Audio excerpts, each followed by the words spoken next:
Here's the tank before. Hi everybody, John here with another Fincast. You know, sometimes you just gotta say, yeah, that's not working.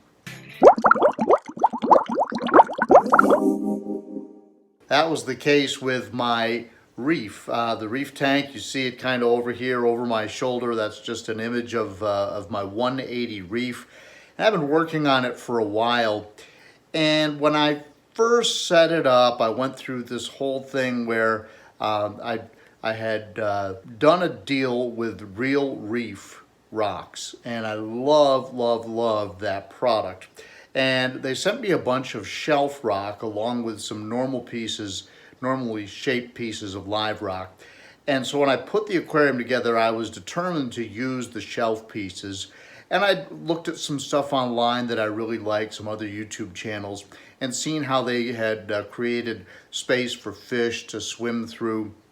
And I really wanted to do something that was different than traditional reef stacking. And so I did that. And for a couple of years, I worked through different ways to arrange the corals in that reef. And for a while, I thought it was looking really good. And then I had an alkalinity spike and I lost a ton of corals, hundreds and hundreds of dollars worth of corals. And it really bummed me out because I had some beautiful stuff going on in there. And with that many corals in the tank, it kind of overcame the inherent problems I had created with that reef stacking. So now here I am, and I finally have decided, you know what, I'm going to get those shelves out of there. And so I wanted to show you just a quick kind of look at where the problems were, and then how we fixed them, and then how the fish and the corals are really liking it. Here's the tank before. Basically, it's 3 islands, 1, and then sort of a bridge, and then 2, and then 3. I've just turned the lights on to work on this project, so none of the corals are really out per se. But normally you'd see a lot more activity over here on the left-hand side. Right here in the middle, I missed an opportunity. Originally I had corals all stacked up here on this shelf and thought that was going to look pretty good.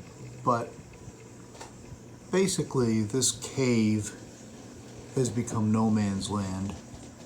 And the fish like it, which was my intent, but I think it would be better served to just get rid of that shelf and make this an area where I can stack corals. I've also got a lot of bubble algae over here, and I think I just want to get rid of that altogether. This bird's nest coral is doing really well near the surface. The torch coral is doing well near the surface, but the frog spawn is not doing as well as it was, so I've been concerned that it was too close to the top. But if I lower this middle section, I'm afraid this guy won't be getting enough light. I've got a couple of cool frags that are just hanging out in no man's land, and this guy was thriving, and now it's just dying. And I have no idea why that cap is not happy anymore. But I'm wondering if this guy is just wearing it out. So I'm going to try and find a new home for a piece of the cap. Alright, fast forward about 20 minutes and you can see that the middle shelf section has been removed. I took the big piece and just stood it up against the back of the aquarium. Give me sort of a background. That looks all right. And now we got to figure out how to build that up so we got some place for corals. All right, so I've been working on this for about an hour now, maybe an hour and a half, maybe 2 hours, I don't know. And I've removed some of the high points on the right. I've completely redesigned the center section, and I really like it. And I've put a bunch of corals in place, and I think when they all came out, you would see that it's pretty nice. But what's happened now is that I have this big mass on the left, and even my wife said, you know, now the left doesn't look good. And that's where the corals were doing the best, but it just doesn't fit now with the flow, the harmony, whatever you want to call it, of the rest of the tank. And I've got a shelf right there, and I'm gonna take that shelf out. All right, here we go. That was a good idea while it lasted.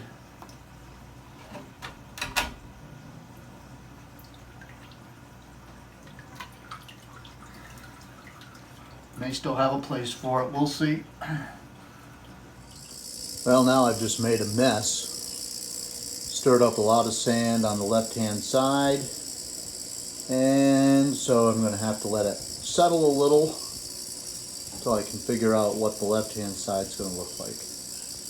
By the way, I need to mention that Fincasters is brought to you by Carlin Aquarium Systems, serving the greater Roanoke, Virginia area, Central Virginia, Smith Mountain Lake, and the New River Valley.